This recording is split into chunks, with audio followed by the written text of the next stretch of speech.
睡前故事第11話：阿光的夜行奇遇。城市嘅夜晚總係有佢獨特嘅節奏。對大多數人嚟講，夜晚先係休息嘅時刻，但係對於阿光嚟講，夜晚先係工作嘅時間。佢係一名修理街燈嘅工人。每到夜晚降臨，佢便拎住佢嘅工具包，行到去街頭，確保呢一座城市嘅光係唔會熄滅。佢從來都唔覺得自己喺度做咩偉大嘅事情。街燈壞咗，就自然去修理。燈要夠光，咁先可以照亮街道，就係咁簡單。佢唔信咩係奇蹟，亦都唔覺得呢個世界有啲咩神秘嘅事物。所有嘅一切只不過係人類自己被黑暗添加嘅故事。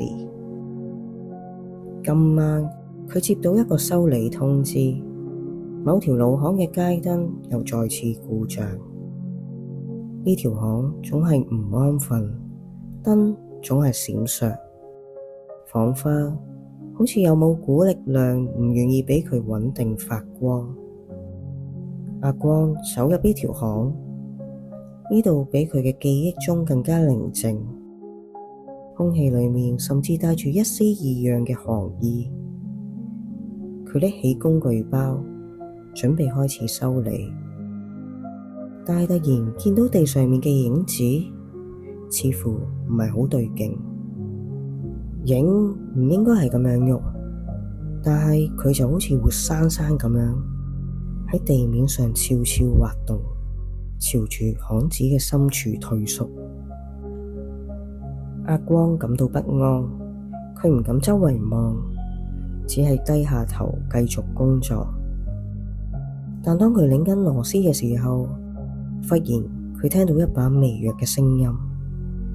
光亮嘅人先可以見到真正嘅黑暗。阿光即刻抬起頭望，但係成條巷一個人都冇。佢皺住眉，心跳開始加速。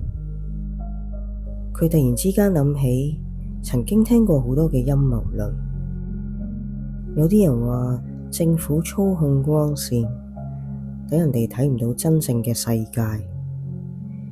又有啲人話呢座城市嘅燈光只係掩飾黑暗嘅工具，但係佢一直都唔信呢啲嘢。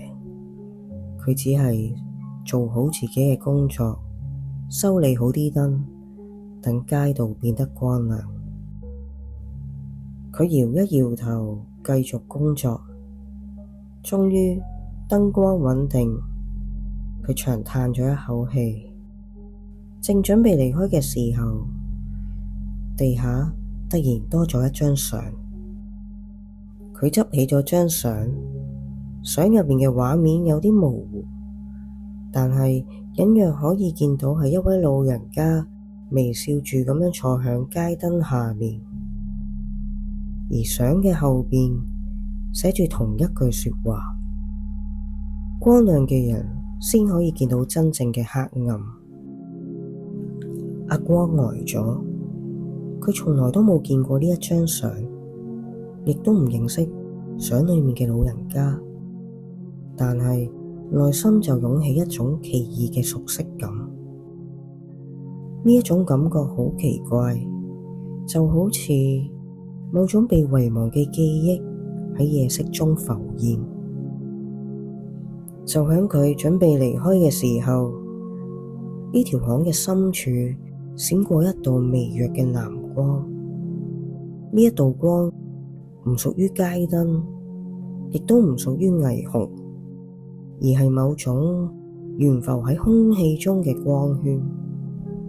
阿光遲疑咗一陣，最終佢決定行近去。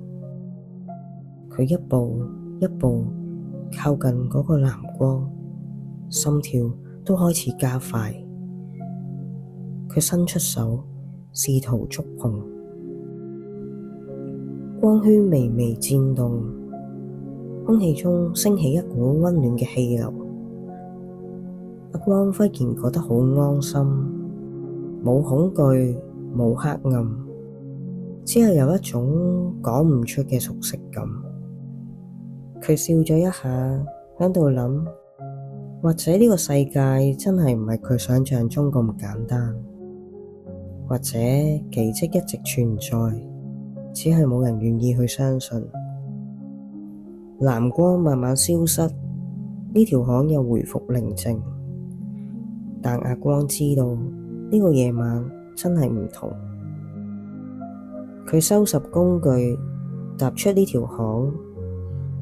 離開前，佢回頭再望一下呢一盞街燈，燈光依舊微微閃爍，就好似對住佢微笑。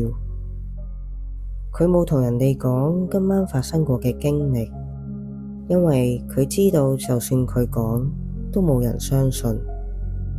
但到底今晚係一場靈異嘅遭遇，定係某種奇蹟嘅發生？或者答案從來都係取決於你願意相信啲咩？